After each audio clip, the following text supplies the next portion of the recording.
Halo semuanya, terima kasih sudah mampir di channel Hendrik Sungkung. Jangan lupa ya, subscribe, like, and komentar, serta share video ini, agar video ini semakin berkembang. Terima kasih semuanya, selamat menonton ya.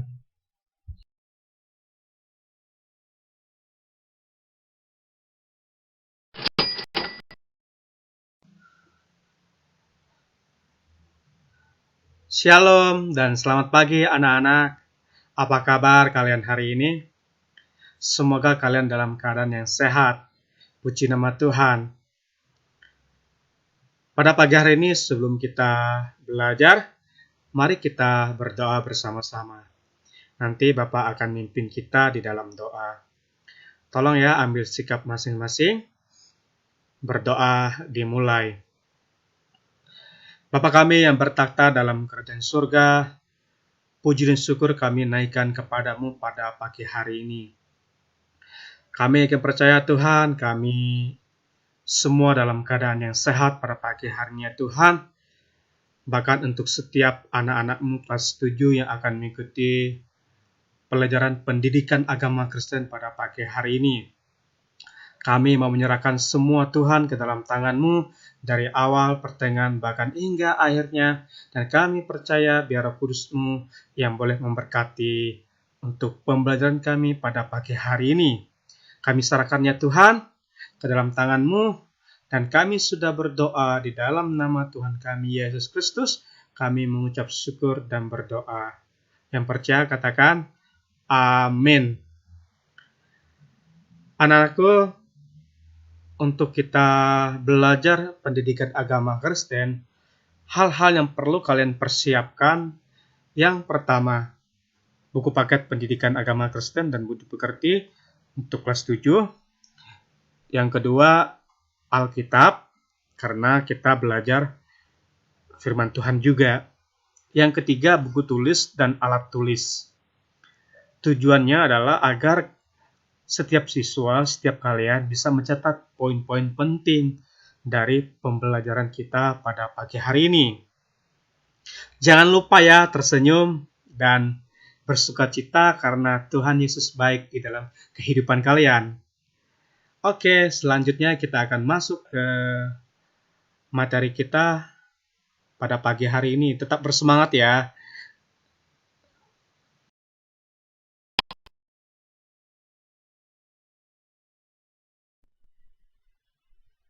Puji nama Tuhan untuk kelas 7. Pada pagi hari ini kita telah masuk di bab yang ke-10. Sebelum kita lanjut ke materi pembahasan, kita akan lihat tujuan dari pembelajaran kita pada pagi hari ini. Yang pertama, kita belajar dari Yesus. Yang kedua, kita belajar bagaimana solidaritas di tengah kehidupan jemaat Kristen pertama. Jadi fokus kita pada pagi hari ini adalah membangun ya solidaritas sosial. Kita belajar dari ajaran Yesus yang tercatat di dalam Alkitab. Jadi sebelum kita membangun sebuah yang namanya komunitas di masyarakat atau di lingkungan masyarakat, ya kita harus melandaskan atau kita harus belajar dari pengalaman Yesus. Supaya apa? Supaya dasar yang kita bangun adalah dasar yang benar. Kalau sudah dasar yang benar, maka hubungan kita dengan orang lain akan semakin hari semakin lebih baik.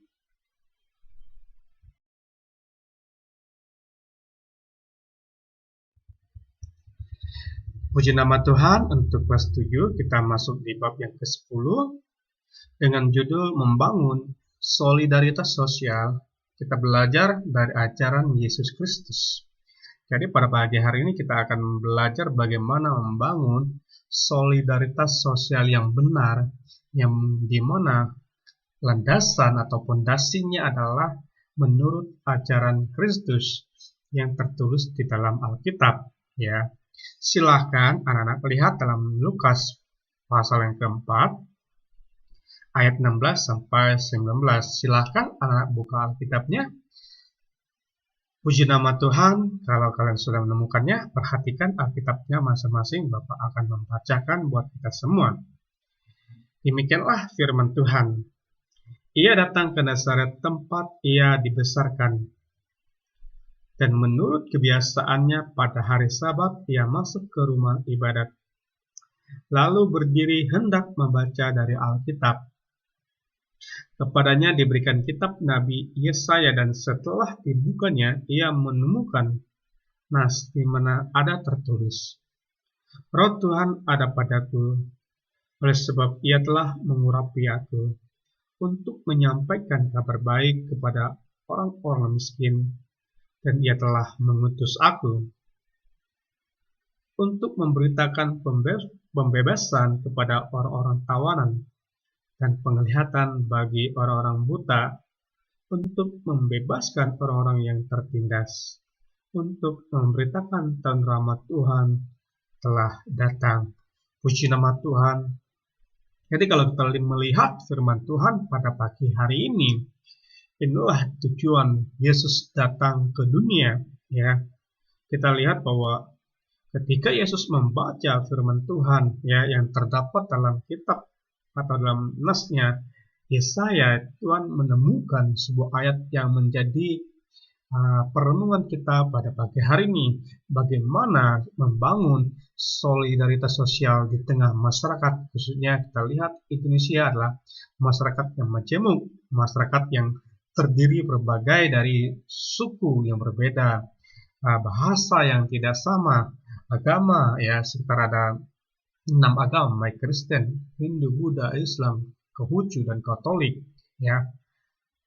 Jadi kita melihat bagaimana tujuan Yesus datang. Ternyata Yesus datang untuk memberitakan, ya, pembebasan, memberitakan, ya, tahun rahmat Tuhan bagi semua orang.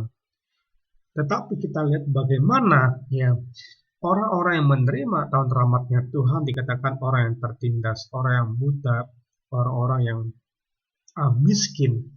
Jadi solidaritas yang benar yang dibangun oleh Tuhan Yesus itu, ya, kita lihat bahwa bukan pada orang-orang yang sudah mungkin mapan atau sudah kaya di dalam kehidupannya, tetapi untuk semua orang, ya, khususnya bagi orang-orang yang sungguh-sungguh mengasihi Tuhan di dalam kehidupannya. Jadi ketika kita membangun solidaritas sosial, bukan pada satu orang saja, bukan kepada beberapa orang saja, tetapi kepada semua orang.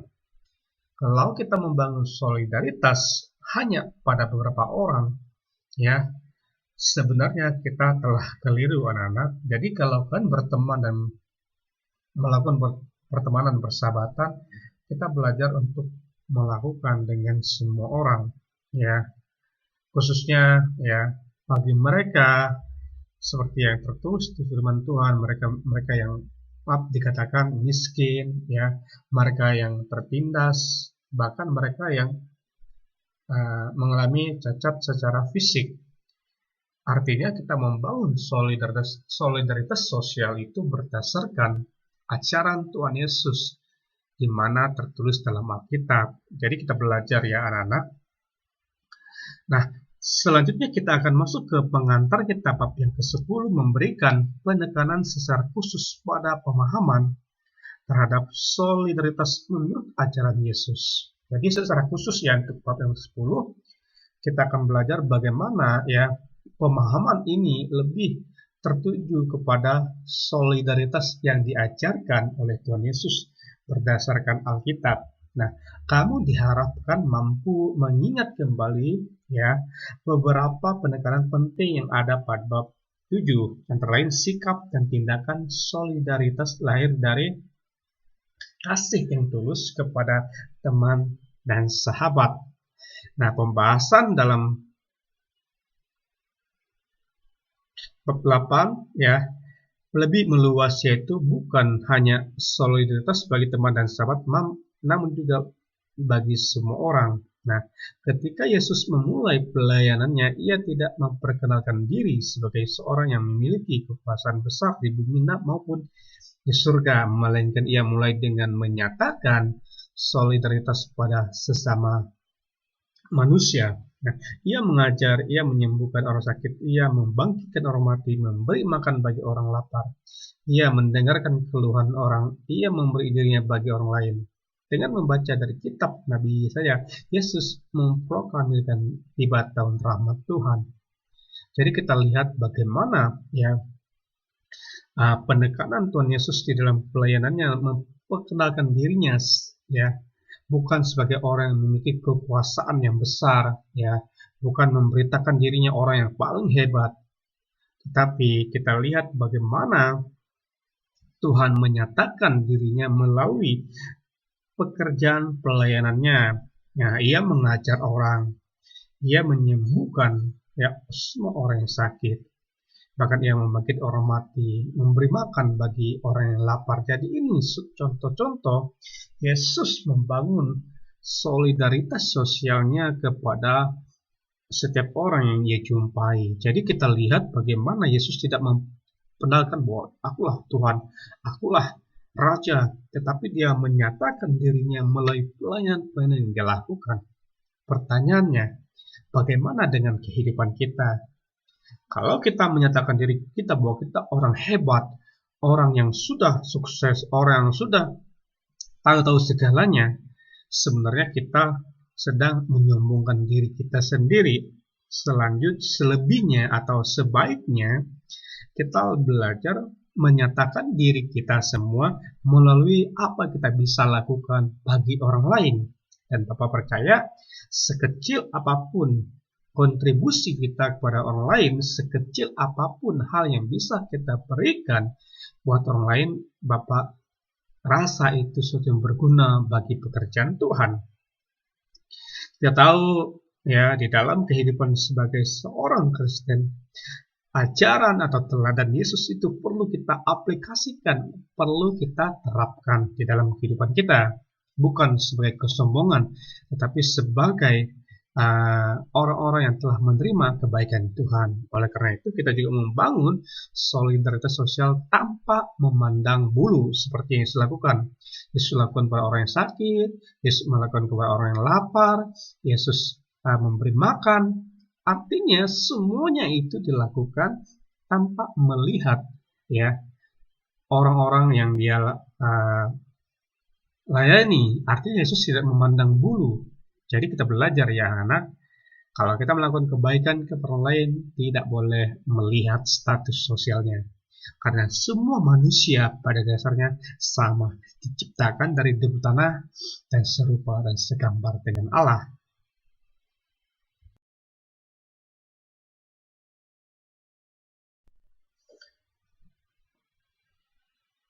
Selanjutnya, anak-anak, kita masuk di bagian B, belajar dari Yesus. Jadi, berdasarkan Lukas pasal yang keempat ya, ayat 16 sampai 19. Nah, kita baca lagi ya. Ia datang ke Nazaret tempat ia dibesarkan, dan menurut kebiasaannya pada hari Sabat ia masuk ke rumah ibadat lalu berdiri hendak membaca dari Alkitab. Kepadanya diberikan kitab Nabi Yesaya, dan setelah dibukanya ia menemukan nas di mana ada tertulis, Roh Tuhan ada padaku, dan oleh sebab itu ia telah mengurapi aku untuk menyampaikan kabar baik kepada orang-orang miskin, dan ia telah mengutus aku untuk memberitakan pembebasan kepada orang yang tawanan dan penglihatan bagi orang-orang buta, untuk membebaskan orang yang tertindas, untuk memberitakan tahun rahmat Tuhan sudah datang. Jadi kita akan belajar bagaimana ya Tuhan Yesus menyampaikan bahwa tahun rahmat Tuhan sudah datang di dalam kehidupan kita. Seperti pada dokumen Kemendikbud ya, gambar 8.1 Yesus di rumah ibadah. Jadi kita melihat bagaimana teladan Yesus dalam menyampaikan, dalam melayani umat Tuhan, khususnya bagaimana kita hidup hari-hari ini di dalam kehidupan kita. Ya, teladan dari Yesus Kristus perlu kita terapkan. Seperti yang Bapak sebutkan di atas, bahwa teladan Yesus itu tidak memandang status sosial orang ketika dia melayani, baik orang miskin, orang kaya, sama dia perlakukan. Ya, Yesus tidak membedakan orang kaya maupun orang miskin. Karena Yesus menyadari bahwa semua manusia adalah ciptaannya Allah, ya serupa dan segambarnya Allah. Demikian di dalam kehidupan kita sebagai remaja Kristen. Perlu kita terapkan bagaimana teladan Yesus ini di dalam kehidupan kita, sehingga kita boleh melakukan kehendak Bapa di surga dengan baik di dalam kehidupan kita.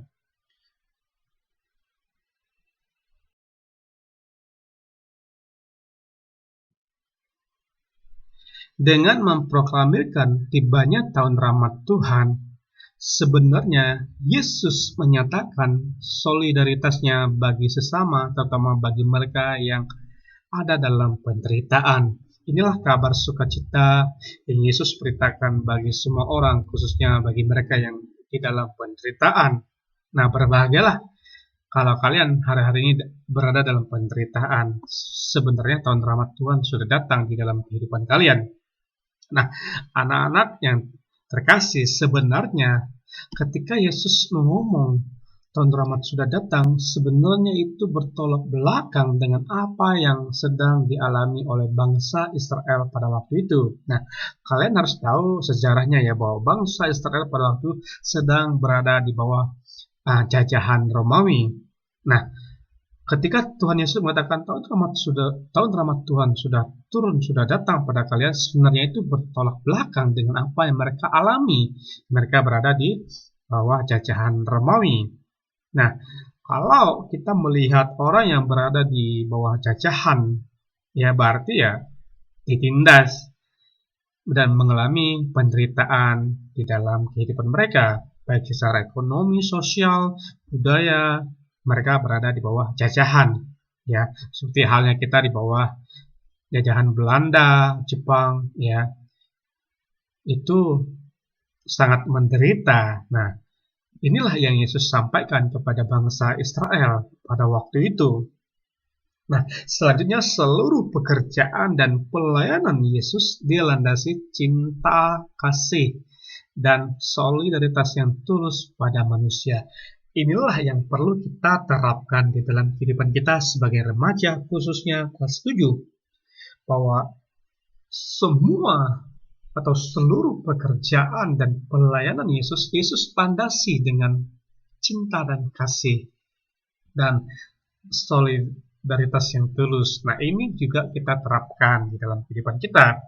Kalian sebagai remaja, baik di gereja, di sekolah, perlu kalian landasi apapun yang kalian kerjakan. Sebagai pelajar, kalian lakukan pekerjaan sebagai pelajar dengan landasan cinta kasih, bahwa kalian memang seorang pelajar. Kalian mencintai diri kalian sebagai pelajar.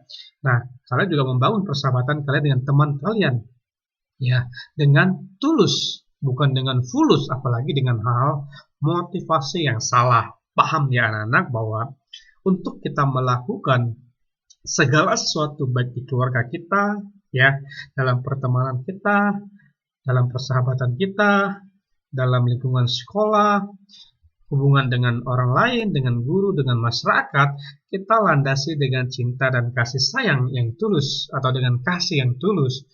Bahkan kita melakukan karena kita paham bahwa Tuhan Yesus telah mengajari kita melakukan sesuatu dengan rasa yang penuh tanggung jawab, dengan kasih.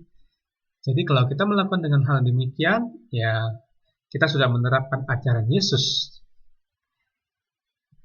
Nah, ia pun meminta umatnya melakukan hal yang sama. Jadi seperti yang Bapak jelasin tadi di atas ya, Yesus katakan bahwa segala sesuatu yang kamu lakukan untuk salah seorang dari saudaraku yang paling hina ini, kamu telah melakukannya untuk aku. Jadi Matius 25 ayat yang ke-40, ini ajaran Tuhan Yesus mengenai orang yang miskin. Kalau kita melakukan sesuatu atau segala sesuatu bagi orang yang miskin atau orang yang paling hina, ya, entah orang miskin, orang gelandangan, apalagi orang-orang yang tidak beruntung dalam kehidupan mereka, orang yang kelaparan mungkin, atau teman-teman kalian yang menderita kelemahan baik secara fisik atau mentalnya, kalau kita melakukan bagi mereka, sebenarnya kita sedang melakukan buat Yesus. Inilah pekerjaan yang harus kita kerjakan bersama-sama ya anak-anak.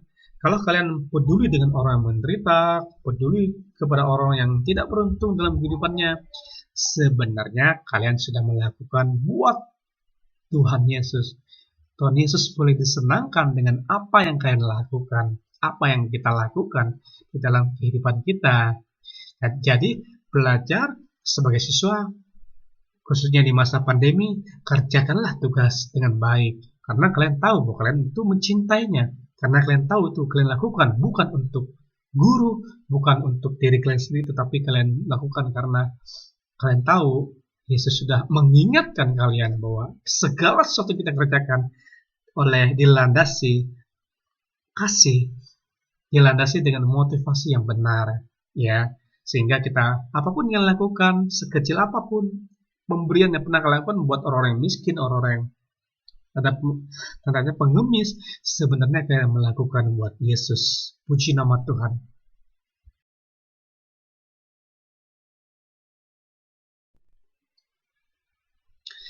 Selanjutnya kita masuk di poin yang C, solidaritas di tengah kehidupan jemaat Kristen pertama. Jadi kita lihat ya pada pembahasan kita pada pagi hari ini, kita akan belajar bagaimana solidaritas di dalam kehidupan jemaat Kristen pertama atau jemaat Kristen perdana. Apa itu jemaat Kristen perdana? Nanti di kelas yang 9 kalian akan belajar bagaimana mula-mulanya jemaat Kristen itu berdiri, ya, yaitu pada hari Pentakosta, seperti dalam Kisah Para Rasul pasal yang kedua. Nanti kelas 9 kalian akan belajar. Selanjutnya kita akan lihat kegiatan 2 ya, baca dan diskusikan dalam kelompok ya beberapa teks Alkitab menyangkut sikap peduli dan solidaritas. Jadi nanti kita akan bagi dalam kelompok ya, atau kalian bisa ngerjakan sendiri juga. Kita akan belajar ya bagaimana di dalam Alkitab itu hal-hal yang menyangkut sikap peduli dan solidaritas. Nah, seperti dalam Kisah Para Rasul pasal yang keempat ayat 32 sampai 37 dan 2 Korintus 8 ayat 1 sampai 9. Nah, memberi gambaran tentang bentuk-bentuk kepedulian dan solidaritas sosial yang dilakukan oleh jemaat Kristen pertama atau perdana. Jadi, baik Kisah Para Rasul pasal yang keempat ayat 32 dan sampai 37 dan 2 Korintus 8 ayat 1 sampai 9. Di sana gambaran bentuk-bentuk kepedulian yang dilakukan oleh jemaat Kristen pertama atau perdana ya, di mana mereka sudah melakukan ya bentuk-bentuk kepedulian mereka kepada orang yang membutuhkan, kepada mereka yang kekurangan. Nah, kemudian bandingkan dengan program di gereja kamu masing-masing sesuai dengan hasil wawancaramu dengan kegiatan dalam kegiatan apa saja bentuk kepedulian dan solidaritas sosial yang dilakukan oleh jemaat di gerejamu. Ya, apakah ada dalam bentuk program yang berkelanjutan ataukah hanya sewaktu-waktu, misalnya pada waktu Natal dan Paskah. Jadi ini kegiatan 2 ini kalian diminta baca dulu ya teksnya Kisah Para Rasul 4 dan juga 2 Korintus 8. Setelah itu ya kalian diminta untuk membandingkan ya hal yang terdapat di dalam Alkitab tersebut dengan program-program yang dikerjakan oleh gereja kalian masing-masing. Ya, misalkan di KP kegiatan sosialnya apa saja, di GPDI kegiatan sosialnya apa saja ya. Dan di gereja-gereja yang lain yang Bapak belum sebutkan. Artinya kalian diminta untuk membandingkan ya. Apakah gereja kalian dengan gereja jemaat pertama atau Kristen perdana sama atau tidak dengan hal yang dilakukan. Nah, yang pertama pertanyaan adalah apa saja bentuk kepedulian dan solidaritas sosial yang dilakukan oleh jemaat di gerejamu. Misalkan yang pertama itu saja, misalkan contoh pembagian sembako di waktu Natal atau pembagian sembako sebelum Lebaran untuk khususnya Muslim ya. Kalian sebutkan aja dulu. Yang kedua, apa ada bentuk dalam program yang berkelanjutan? Apakah itu hanya program sementara atau program yang berkelanjutan terus-menerus?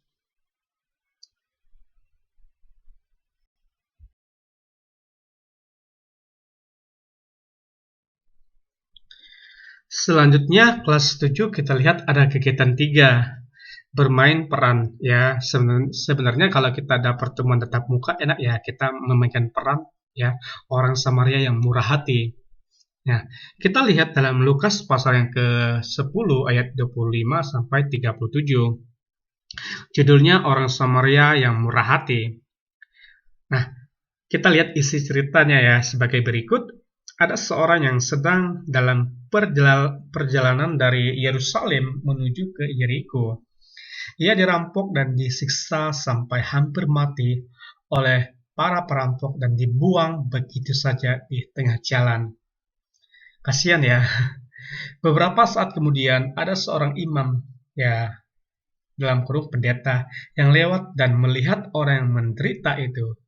Tetapi imam itu melewati dari seberang jalan.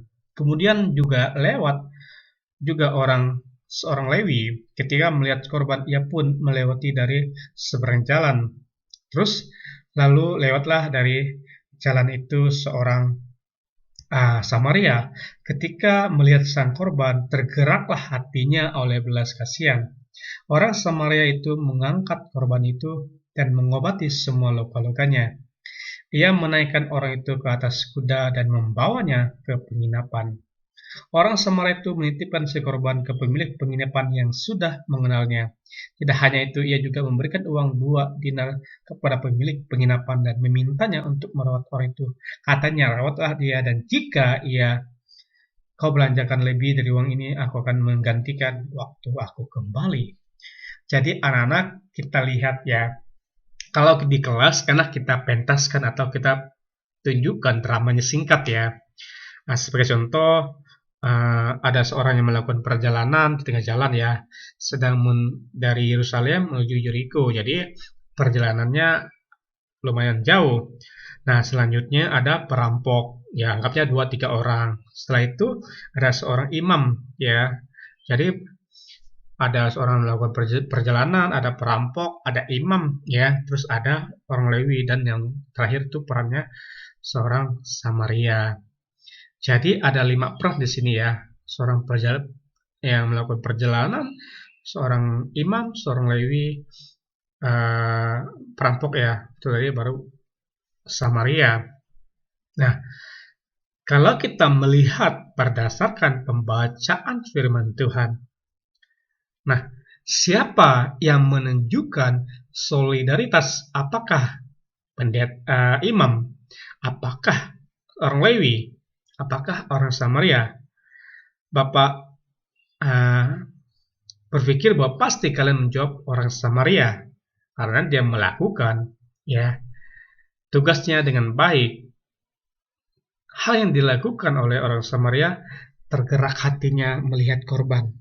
Jadi di dalam kehidupan kita, kalau kita melakukan kebaikan, jangan pandang bulu. Artinya kita lakukan karena belas kasihan kepada orang lain, dan Tuhan boleh disenangkan dengan apa yang kita lakukan.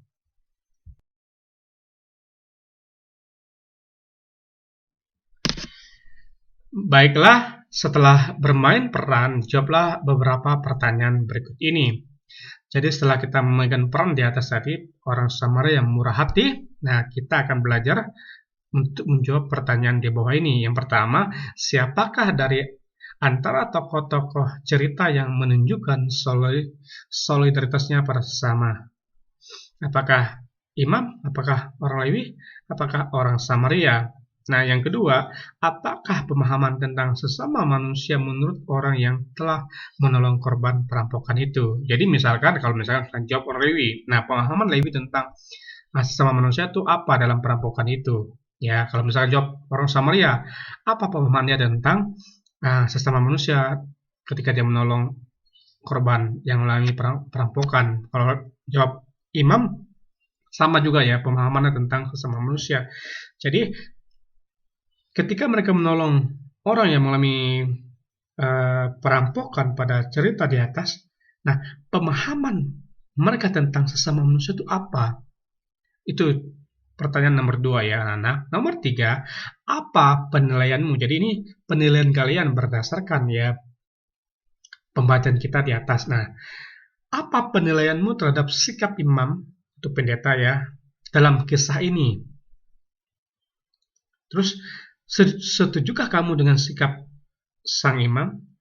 Bandingkan dengan situasi di tempatmu, apakah ada imam yang bersikap seperti imam dalam kisah ini? Jadi setelah kalian menilai sikap imam tersebut, nah kalian juga minta, setujukah kalian dengan sikapnya? Kalau setuju, iya, kalau tidak. Nah, setelah itu kalian diminta untuk membandingkan dengan situasi di tempat di gereja kalian. Apakah ada imam yang bersikap seperti imam dalam kisah ini? Kalau ada, jelasin. Kalau tidak, juga jelasin.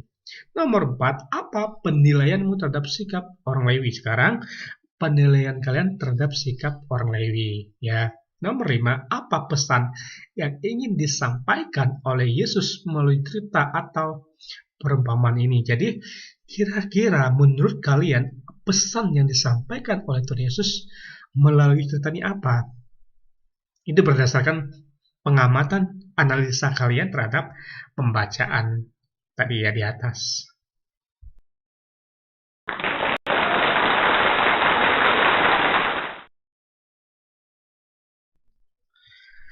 Selanjutnya kita masuk di kegiatan yang kelima. Jadi kelas 7 banyak sekali ya kegiatan-kegiatan yang kalian lakukan untuk bab yang ke-10.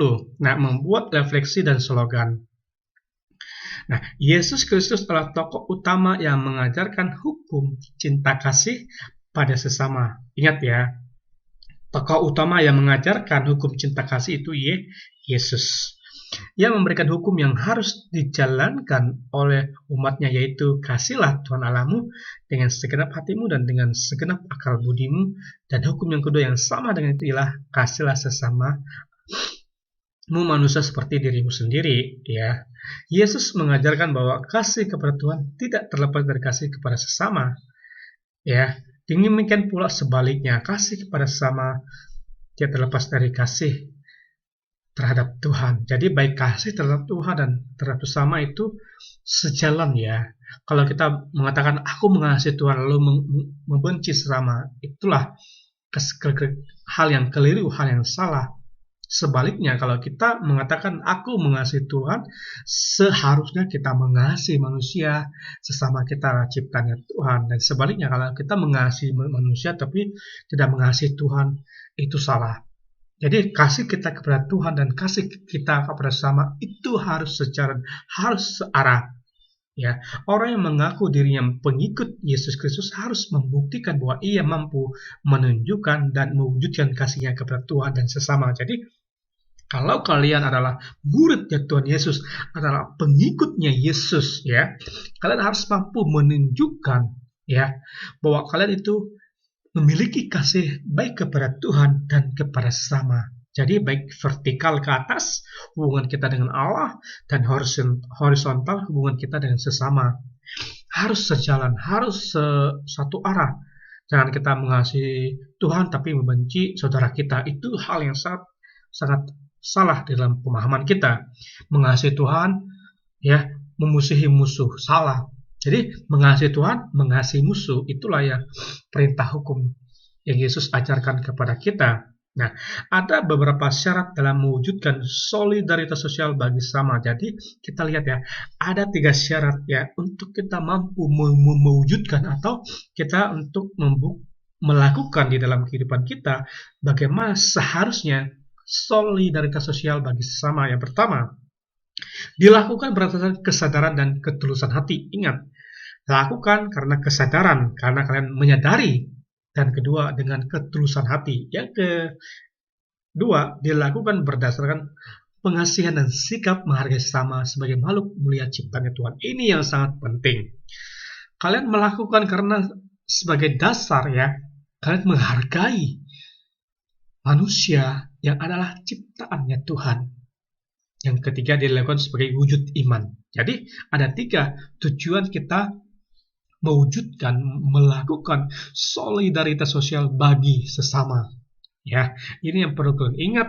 Nanti ada ujian atau ulangan ini keluar. Ya, kalian harus pahami ada 3 ya manusia melakukan solidaritas sosial bagi sesama. Ya, paham ya anak-anak?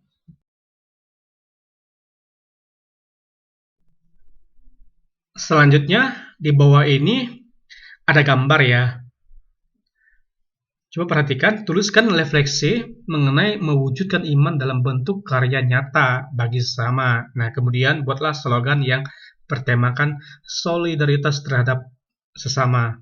Nah, slogan ditulis atas gambar yang menunjukkan aksi solidaritas tersebut. Nah, slogan adalah semboyan yang bersifat mengajak dan memengaruhi diri sendiri dan orang lain yang melakukan sesuatu. Nah, di bawah ini ada contoh slogan. Nah, mari mewujudkan iman dalam aksi menolong sesama. Jadi ada dua gambar tangan ya, yang saling bergandengan tangan. Jadi kalian diminta untuk membuat bentuk karya nyata ya, yang bisa dilakukan bagi sesama. Nah, setelah kalian buat karya tersebut, kalian juga membuat slogan seperti pada gambar di bawah ini ya. Contoh judulnya, mari wujudkan iman dalam aksi menolong sesama. Jadi gambarnya sangat jelas ya.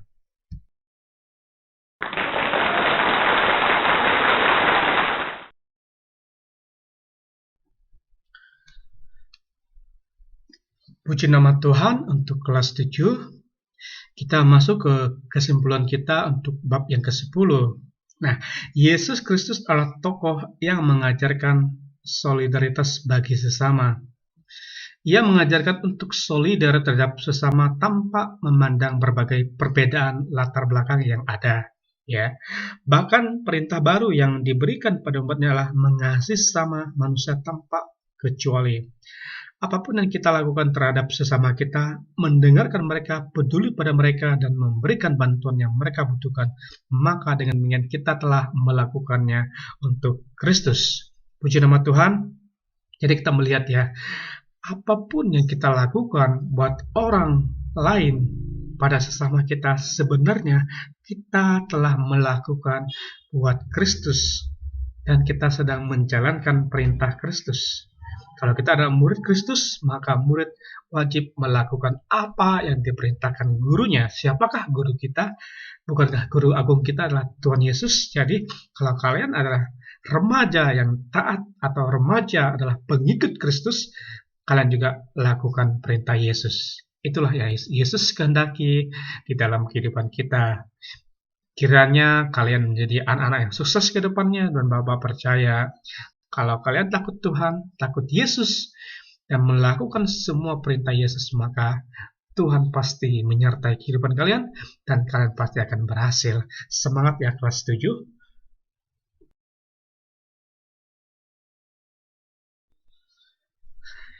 Puji nama Tuhan, kelas 7 kita akan mengakhiri perjumpaan kita pada pagi hari ini.